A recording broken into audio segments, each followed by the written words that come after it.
porque na igreja presbiteriana eles dão férias aos pastores, né? O pastor tem direito a 1 mês de férias. Aí ele tirou 1 mês de férias, foi para uma praia assim bem deserta, né? Só que como ele é um homem assim muito conhecido, muito famoso, ele estava lá na praia passeando com a esposa dele, tirando férias. Aí um irmãozinho, do nada apareceu um irmão, que esse irmão não conheceu ele. Pastor Augusto Nicodemos, a paz do Senhor, pastor Augusto. Ô meu irmão, a paz do Senhor. O senhor aqui, pastor? Pastor, o senhor aqui de férias na praia? Que é isso, pastor? O senhor era para estar pregando, era para estar orando, pastor. Era para estar guerreando, pastor. Que isso, é um pastor, homem de Deus, aqui tirando férias, passeando na praia? É, pastor. O diabo não tira férias não, viu, pastor? Aí o doutor Augusto olhou para ele e disse, é verdade. O diabo não tira férias não. Inclusive está usando você para me perturbar aqui, nas minhas férias. Então o diabo não tira férias não, irmão. Ele usa pessoas, ele usa situações, ele é um aproveitador de ocasião. E aí ele viu a ociosidade de Davi. Ele não tinha compromisso, ele não tinha agenda. Esse foi o primeiro degrau da queda dele. Ele deveria ter ido para a guerra, ele deveria ter continuado na guerra, porque a batalha não termina aqui. Ele não conquistou tudo que ele deveria ter conquistado. Ainda faltava alguma coisa, e ele não poderia deixar de guerrear. Meu irmão, escute uma coisa. A sua guerra contra o pecado, a minha guerra contra o pecado, só vai acabar quando Jesus Cristo voltar. A tua guerra contra a tua carne, a tua guerra contra os teus desejos, a tua guerra contra o inimigo, contra o mundo, contra a tua carne, não para, só vai parar quando Jesus voltar e nos levar para estar com Ele, porque aí a gente vai ser transformado em um corpo santo, puro e reto, e aí a presença do pecado não estará mais no nosso corpo. Mas enquanto estivermos nesse corpo, a presença do pecado sempre estará na nossa natureza. Por isso é que o crente não pode brincar com o pecado, porque o pecado é destruidor. E a nossa natureza, por mais espiritual que eu seja, por mais espiritual que você seja, por mais homem e mulher de oração que você seja, por mais que você leia, estude a palavra, lute contra o pecado, mas sempre você vai estar em guerra contra o pecado. Enquanto vivermos aqui na terra, nós não podemos em nenhum momento, em nenhum milésimo de segundo, baixar a nossa guarda e achar que está tudo bem e que a gente não precisa mais guerrear, porque isso não é verdade. Quando você lê sobre a tentação de Jesus, está lá escrito lá, que Satanás deixou Jesus por um espaço de tempo. Depois da tentação de Jesus que ele venceu, diz que Satanás deixou Jesus por um espaço de tempo. Significa dizer que o inimigo voltaria e continuaria a tentar Jesus. Mente vazia é a oficina do diabo, né? Isso é verdade, mas eu também acrescento, mente vazia é a oficina dos desejos da carne também. Porque quando você está com a sua mente assim, né? A gente fica assim, né? Oh meu Deus, o que é que eu estou fazendo nessa vida? Oh, vida desgraçada. Era para me ter morrido. Que prazer, que gosto eu tenho de ir para a igreja, servindo a Deus, as coisas tudo dando errado. Eu devia ir para o mundo mesmo, devia servir o diabo mesmo. Estava tão bom lá no mundo. Aí você começa a pensar, sua mente começa a vagar, você começa a pensar. Aí bate uma saudade, né, das coisas do mundo. Oh, rapaz, naquele dia daquela festa, oh, festona, viu? Eu tomei todas, eu me taquei no chão, fiquei bêbado. E eu usei tudo que eu queria usar. Oh, coisa boa, rapaz, que saudade daquilo, viu? A mente começa a ser trabalhada. A ociosidade, o não ter compromisso, não ocupar o tempo com as coisas de Deus, apenas com as coisas carnais, enchendo a mente só do que é da terra. Davi lá no seu palácio, ocioso, despreocupado, olhando para tudo e vendo tudo que Deus havia feito por ele. E em algum momento o coração começa a se orgulhar de tudo aquilo. É o primeiro passo para a queda de Davi. Segundo, Davi estava sozinho, estava na solidão. Versículo 1 diz isso, que Davi ficou em Jerusalém. Ele estava sozinho, passeando sozinho. Quem se isola torna-se presa fácil da tentação. Se ele estivesse no campo de batalha com os soldados, não teria cedido suas próprias paixões. A solidão, estar sozinho é um perigo. Por quê? Porque quando você está sozinho, quando você está na solidão, sentindo alguma necessidade de alguma coisa, o inimigo sempre vai ter uma oferta, sempre vai ter uma isca para você.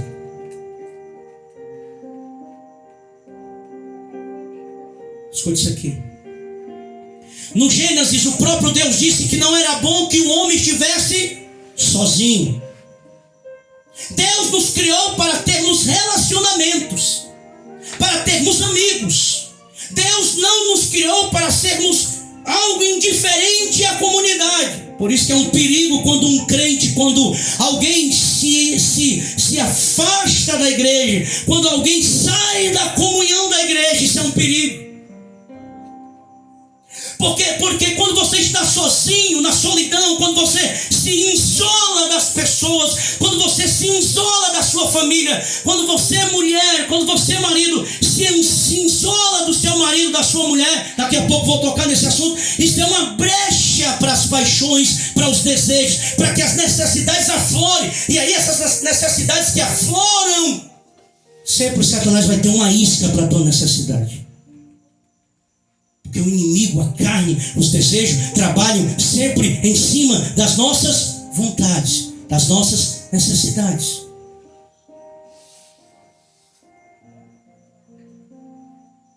E aí, Davi estava sozinho. Eu não sei se vocês já viram, eu já vi um videozinho do Discovery Kids. Como é que um leão consegue matar, por exemplo, quando tem assim uma manada de animais, que eles estão tudo juntinho, o leão, ele fica só rondando. O leão não ataca uma manada de animais que estão juntinhos. Ele não ataca. Mas o leão vai gerando medo, ele vai rugindo. E o rugido do leão gera medo naqueles animais. Aí aquele animalzinho mais frágil, mais fraco, com medo, sai de perto da manada. Se isola, sai de perto da comunhão dos outros, do ajuntamento dos outros. Aí aquele que se isola, aquele que sai do meio da manada, aquele vai ser alvo do leão. Então o leão ruge para afastar as pessoas da manada. Porque se ele consegue afastá-lo da manada, fica mais fácil dele derrubar, fica mais fácil dele devorar, fica mais fácil dele destruir. Então quando aquele animal sai, aí o leão já olha e diz: essa aqui é a minha presa. Porque fica mais fácil, porque enquanto ele estiver juntinho, ele está forte, porque os outros podem ajudá-lo. E todo mundo junto combate o leão.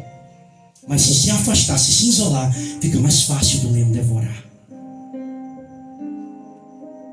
Acontecem coisas no meio da igreja para tentar afastar as pessoas da comunhão dos santos. Tem muita gente que acha que a solução de um determinado problema que existe na igreja é se isolar, e não é. A solução é ter comunhão, tratar aquilo que precisa ser tratado à luz da palavra, e vamos sarar as feridas. Não é sair, não é se isolar. Porque se isolar, vai ser presa fácil da tentação e vai cair. E vai cair. Então Deus disse: não é bom que o homem esteja sozinho. Quando José se se encontrou sozinho lá no palácio junto com a mulher de Potifar, ele fugiu. Olha o perigo de estar sozinho. Olha o perigo de estar só. Tem muita gente que vive na solidão, mesmo em meio à multidão. Tem gente que se sente vazio mesmo no meio de muitas pessoas, porque não tem amor, porque não tem carinho, porque não tem atenção. E existe um complexo em certas pessoas que o mecanismo de defesa dessa pessoa é se isolar. Mas aí que mora o perigo. Vocês conhecem pessoas assim? Não tem pessoas assim? Por que você se afastou? Não, pastor, eu me afastei porque eu não queria confrontar alguém, porque eu não queria tratar uma questão, alguém que falou, alguém que fez. Então eu me isolei, eu me afastei. É o chamado mecanismo de defesa. Só que esse mecanismo de defesa que faz a gente se isolar é um perigo para as tentações. Porque se a gente se isola, a gente fica sem a comunhão. E sem a comunhão, a gente é uma presa fácil das tentações. Então Davi estava sozinho. Estava lá passeando.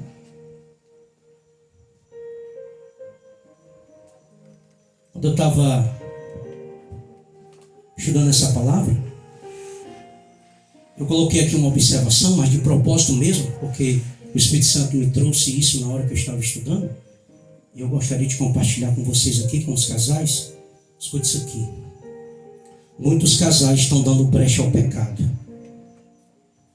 deixando a desejar em suas intimidades. E muitos vivem solidão, mesmo casados e entre multidões. Olha, você que é casado, você é mulher, você é homem, escute isso aqui. Se você não tem uma vida íntima com seu marido e com a sua esposa, você está dando brecha para o pecado. Você está dando brecha para o pecado. Paulo diz que nós não podemos negar a nossas esposas aquilo que ela quer e ela não pode negar ao marido. Paulo está falando de intimidade, de vida sexual no casamento. Se eu nego a minha esposa e se ela nega a mim uma intimidade sexual, é brecha para o pecado. É brecha. Vamos procurar a mulher sempre está indisposta. Porque eu estou sentindo uma dor aqui, uma dor ali, não sei onde, não sei onde. Nunca satisfaz o marido do mesmo jeito o marido com a mulher. Aí sabe o que acontece? A mulher estranha lá de fora, ou o homem estranho lá de fora, sempre vai estar disposto. E olha que está mesmo, viu? Está sempre disposto. A mulher estranha sempre está disposta para destruir o casamento. Tem muitos casais que não têm mais uma vida íntima. E isso é brecha para o pecado. Aí não tem intimidade com a esposa, aí está no trabalho, aí fica aquela brincadeirinha, aquela frescurinha, né? Aquela frescurinha. Aí dentro de casa, aí o inimigo começa aí pronto, a carne. A gente precisa vigiar nisso aí, viu? Você casado, homem e mulher, cuidado. Para você não dar brecha para a tentação dentro do teu casamento. Viu? Tá passando, tem algum problema? Pastor, é porque o negócio está sério aqui, pastor. Não sinto nada. A mulher pode fazer o que for. Pastor, eu fico do jeito que eu tô. Aí vai tratar. Cuida do teu casamento. Cuida. Porque é brecha. Paulo trata isso nas cartas aos Coríntios. Ele diz: não se ausente do seu marido, a não ser pelo um tempo de oração e jejum, mas depois volte a coabitar, para que você não seja tentado e caia. Eu estou pregando aqui é Bíblia, irmãos, é a palavra de Deus. Eu conheço muitos casamentos que se desfizeram porque o casal não tinha mais fogo, não tinha mais prazer um pelo outro. Tem pela mulher dos outros, né? Pelo homem dos outros, mas pelo marido, pela mulher tem mais. Mas quando vem a mulher dos outros, fica toda assanhada. Misericórdia, meu irmão. Tem que tratar isso. Tem que tratar. Davi então estava sozinho, solitário.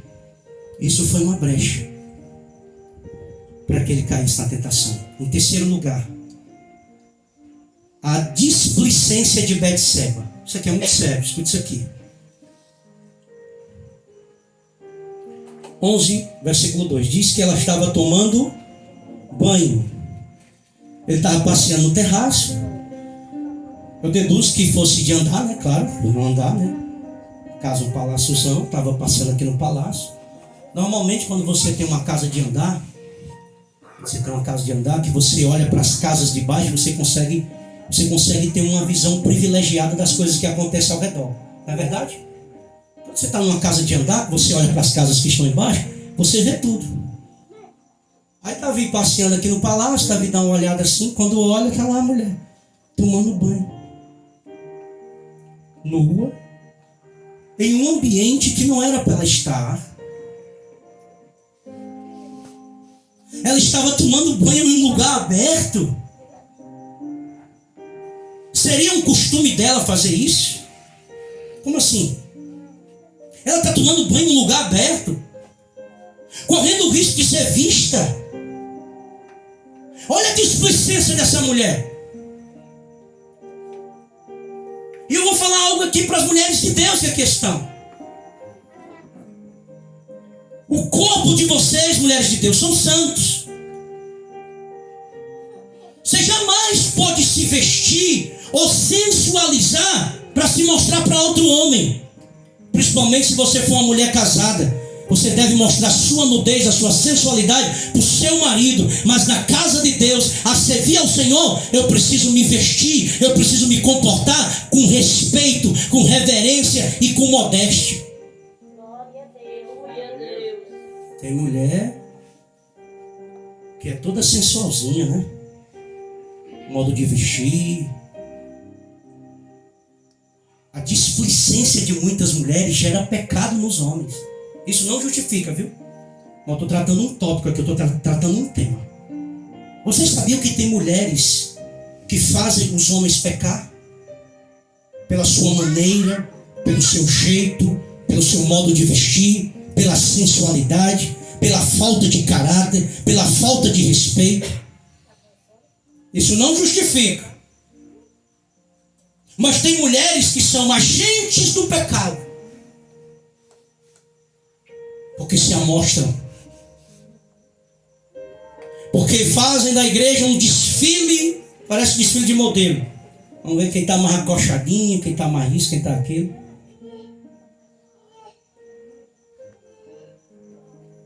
Tem mulheres que quando vão vestir suas roupas em casa, parece que elas não têm noção. Elas olham para o espelho. E aí, meu marido? Aí o marido diz assim: mulher, isso não é roupa de tu ir para a igreja, não. Que conversa é essa? Tu não manda na minha vida, não. Eu vou do jeito que eu quero. E vai mesmo. O marido, né? O pobre rei não tem moral mesmo. Aí a mulher chega daquele jeito, meu amigo, aí será assim, marcando-lhe as curvas. Série de coisas. Irmãos, escute uma coisa. Mulheres, ó, vigiem no modo que vocês se vestem, que vocês andam. E os maridos, vocês têm autoridade para aconselhar as mulheres de vocês sobre o modo de vestir. Cuidado. Essa mulher displicente estava tomando banho. O que nos parece no desenrolar do texto é que realmente Betseba estava à vontade tomando banho nua em um lugar aberto e sem se importar se alguém o viria ou não. Quando você lê o texto, parece que dá uma impressão que ela está à vontade, está tomando um banhozão lá, sabendo que tem um palácio, sabendo que tem casas altas, que pessoas podem olhar para baixo e vê-la, mas ela não se importa, ela não tem essa preocupação. Tem mulheres que não têm essa preocupação da displicência, do caráter, da modéstia, da fidelidade.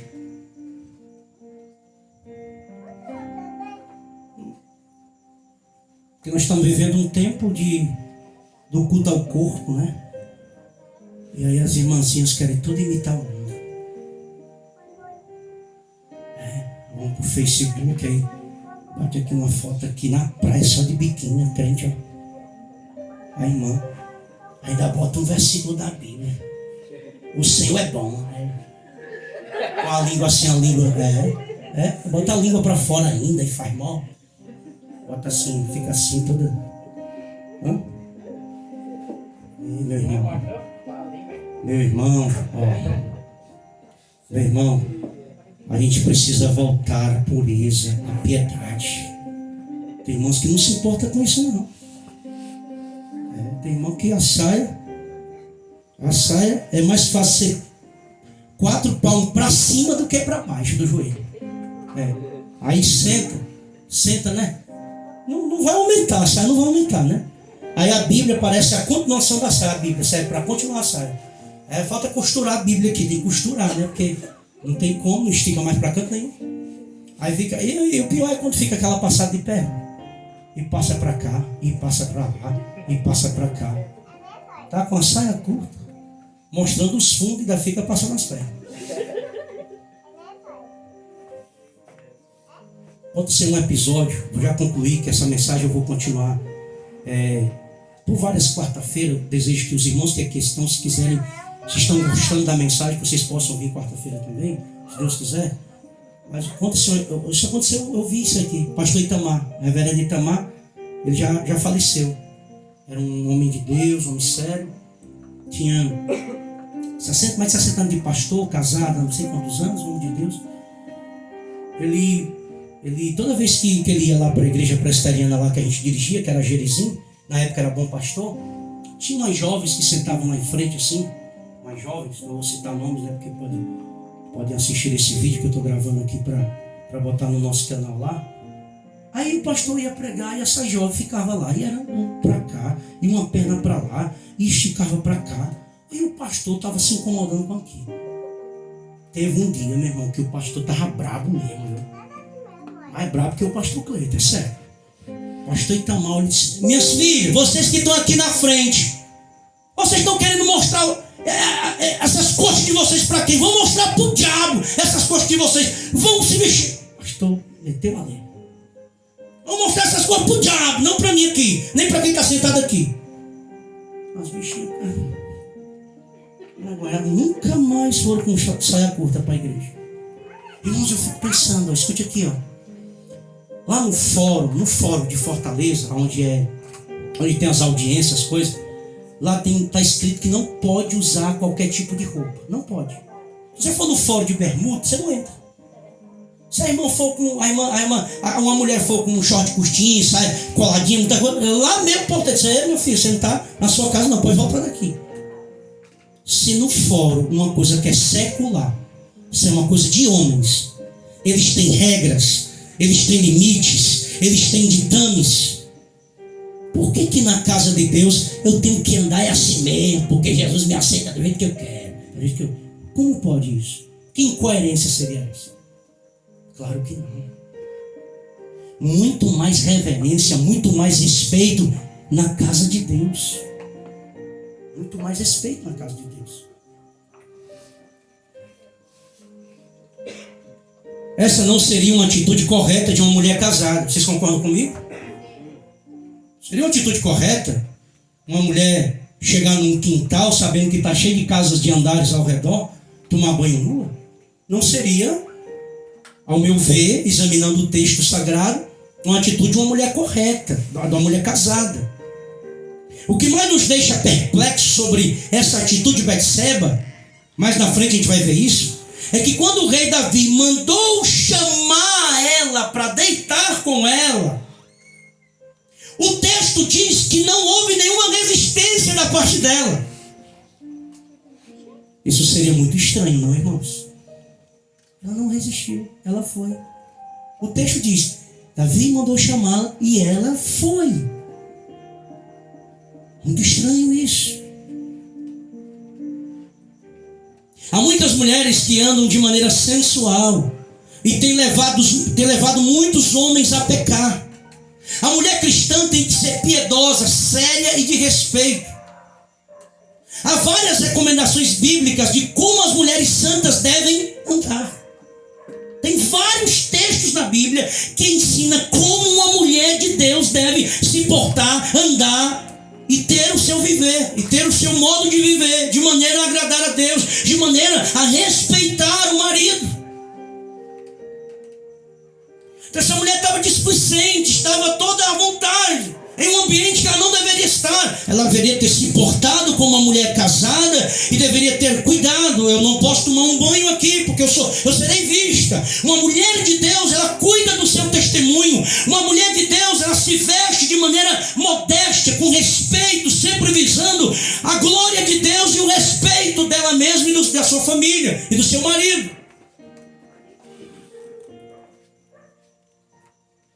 Isso é muito sério. A gente precisa observar isso.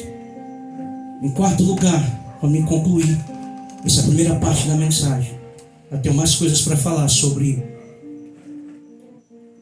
esses pontos aqui sobre a queda de Davi. Concupiscências dos olhos. Versículo de número 2 do capítulo 11. Diz que em uma tarde levantou-se Davi do seu leito e andava passando o terraço da casa real. Daí ele fez o quê? Ele viu uma mulher que estava tomando banho, e era ela muito famosa. Interessante aqui o escriba que escreve o texto aqui, a narrativa, porque o autor da segunda carta de Samuel é desconhecido. A gente não sabe quem escreveu. Não foi Samuel, tá? Não foi. Recebe o nome dele, mas não foi ele que escreveu. Não há como saber quem escreveu, mas o copista, o escriba que escreveu esse texto, baseado em uma história real, ele faz questão de dizer que ela era muito formosa. Irmão, quando a Bíblia diz que uma mulher é formosa, a Bíblia está